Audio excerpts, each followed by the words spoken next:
Dear students, welcome to kids measures. आज की इस वीडियो में एक्सप्लेन करने जा रहा हूँ numerical question on function point.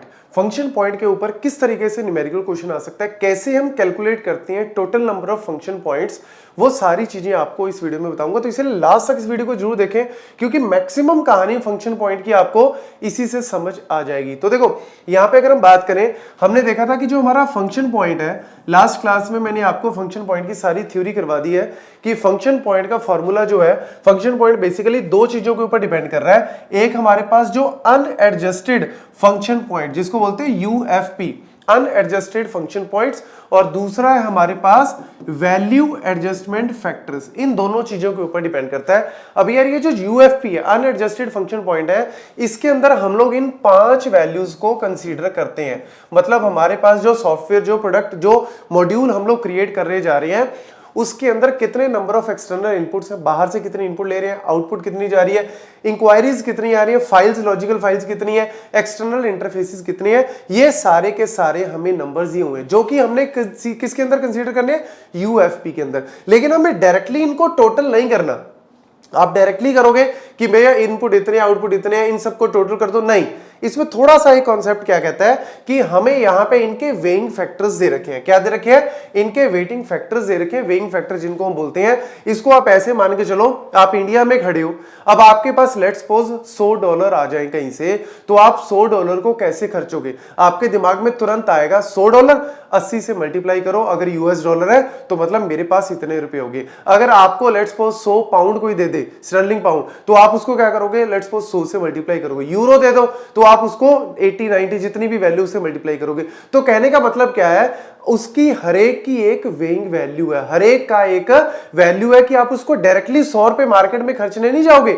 जैसे हम नॉर्मल 100 रुपए खर्चने जाते हैं, आप $100 ऐसे नहीं खर्चोगे। आपके दिमाग में तुरंत आएगा इसको 80 से मल्टीप्लाई करो, मतलब मेरे पास टोटल जो है वो 8000 रुपए है। ऐसे ही हमारे पास यहां पे है वेइंग फैक्टर है, मतलब मेरे पास नंबर ऑफ इनपुट्स कितनी है? 30।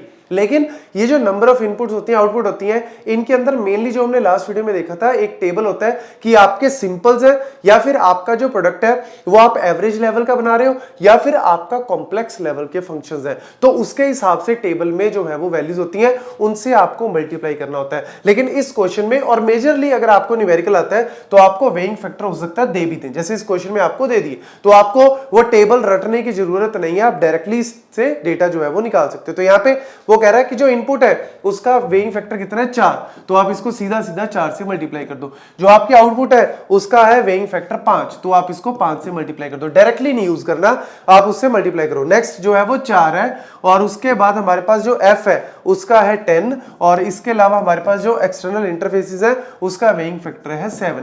तो आपने इन वैल्यूज को आपस में क्या कर देना है? ऐड कर देना है। तो जब आप इन सबको ऐड करोगे तो ये वैल्यू जो है वो टोटल 606 आ जाएगी। इन सबको क्या कर देना? टोटल कर देना है, तो ये वैल्यू आपकी 606 आ जाएगी। ये क्या आया? ये आया आपका यूएफपी, अनएडजस्टेड फंक्शन पॉइंट, जो कि इन 5 वैल्यूज के ऊपर डिपेंड करते हैं। सीधा सीधा वेइंग फैक्टर से मल्टीप्लाई करो, सबको टोटल कर दो, दिस इज द यूएफपी। खत्म, आधी कहानी खत्म। अब आ गया जी दूसरा वीएएफ। वीएएफ क्या है? Value adjustment factors. ये इसके अंदर हम लोग कैलकुलेट करते हैं डिग्री ऑफ इन्फ्लुएंस। मतलब हमारे पास प्री डिफाइंड 14 कैरेक्टरिस्टिक्स होती हैं, जो कि हमने लास्ट वीडियो में की थी। वो 14 कैरेक्टरिस्टिक्स में जैसे डेटा कम्युनिकेशन है, परफॉर्मेंस है, ये सारी की सारी आपकी कितनी इन्फ्लुएंस कर रही है आपके फंक्शंस को, मॉड्यूल्स को। मतलब हो सकता है कि कोई चीज बहुत ज्यादा इन्फ्लुएंस कर रही है, इफेक्ट कर रही है, कोई चीज इफेक्ट नहीं कर रही, तो हमें इन 14 पॉइंट्स को भी यहां पे यूज करना है। तो उसके लिए हमारे पास फॉर्मूला क्या कहता है? वीएएफ का फॉर्मूला सिंपली क्या कहता है कि ये प्री डिफाइंड फॉर्मूला है। 0.65 यहां पे आपको एज ए वैल्यू जो है वो 0.65 यूज करना है, प्लस 0.01, और इसको मल्टीप्लाई कर देना है जो भी आप सबमिशन करोगे, सारे के सारे आपके जो कैरेक्टरिस्टिक्स हैं, जिनको बोलते हैं जीएससी कैरेक्टरिस्टिक्स, वो सारे के सारे जनरल कैरेक्टरिस्टिक्स जो 14 है वो आप कंसीडर करो और उनका सबमिशन ले लो। तो उसको सबमिशन लेने के लिए इस क्वेश्चन में आपको दे रखा है, it is given that out of 14 value adjustment factor, जो 14 वैल्यू एडजस्टमेंट फैक्टर है उनमें उनका इन्फ्लुएंस कितना है, जो 4 फैक्टर्स है वो नॉट एप्लीकेबल है, मतलब पहले जो 4 फैक्टर्स है 14 में से उनका कोई भी एप्लीकेबल नहीं है, कोई इन्फ्लुएंस नहीं है। तो जिसका इन्फ्लुएंस कम होता है या बिल्कुल जीरो होता है उसको हम जीरो लेते हैं, जिसका मैक्सिमम इन्फ्लुएंस होता है उसका हम क्या लेते हैं 5। तो वैल्यू जो है वो 0 से 5 के बीच में वेरी करती है। अब 14 फैक्टर्स है, अगर 14 के 14 आपके जीरो इन्फ्लुएंस वाले हैं तो यानी ये वैल्यू आपकी जीरो हो जाएगी। और अगर लेट्स से 14 के 14 आपके 5 इन्फ्लुएंस मैक्सिमम इन्फ्लुएंस है तो ये वैल्यू कितनी हो जाएगी 70, यानी ये वैल्यू 0 और 70 के बीच में लाई करेगी। लेकिन इस क्वेश्चन के हिसाब से अगर मेरे को निकालना है तो आपको पता है कि पहले 4 फैक्टर्स का नॉट एप्लीकेबल है, तो यानी उनका तो आ गया 0। फिर उसके बाद कहता है कि ईच ऑफ द 4, उसके बाद जो 4 है उनका जो इन्फ्लुएंस है वो कितना है 3। तो आप क्या कर दो 4 × 3 आपका आ गया 12, प्लस ये तो आपका 0 ही आ गया, प्लस रेस्ट जो है उनका जो इन्फ्लुएंस फैक्टर है वो कितना है 4। रेस्ट कितने बचे 4 और 4 8, 14 में से आपके 8 तो खत्म हो गए, बाकी बचे 6। तो उन 6 का वो कह रहा है कि इन्फ्लुएंस फैक्टर है 4 यानी 24। तो यानी ये टोटल कितना आ गया 36, यानी ये जो आपकी वैल्यू है ये 36 आ गई। इसको मल्टीप्लाई करेंगे हम 0.01 से और फिर 0.65 इसमें ऐड कर देंगे। तो जब इसको सॉल्व करोगे तो ये आंसर जो है वो 1.01 आ जाएगा। और ये जो 1.01 है इसको हमें मल्टीप्लाई करना है 606 से। तो 606 इंटू ये 1.01 आपका पूरा का पूरा VAF आया।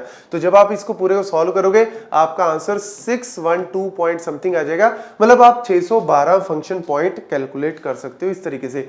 तो ये आपका न्यूमेरिकल इस तरीके से कहलाता है कि जैसे हमने LOC काउंट किए थे कोकोमो के अंदर, हम लोग कैलकुलेट करते हैं कि भैया कैसे हमारे टोटल नंबर ऑफ एफर्ट्स निकालें। यहां पे हमारे पास जो एफर्ट्स निकालने के लिए फंक्शन पॉइंट की हेल्प लेते हैं। तो फंक्शन पॉइंट मेरे आगे 612। अब अगर आपको कह दें कि भैया आपको लेट्स से क्वेश्चन के अंदर दे दें, इसमें दिया नहीं है बट लेट्स सपोज इसको मैं थोड़ा सा और एक्सटेंड करता हूं कि आपको अगर बोल दें कि आपके पास जो एफर्ट्स है, आपके पास जो एफर्ट्स दी हुई है वो लेट्स सपोज 36% मंथ दे रखी है, आपके पास एफर्ट्स कितनी है 36% मंथ है।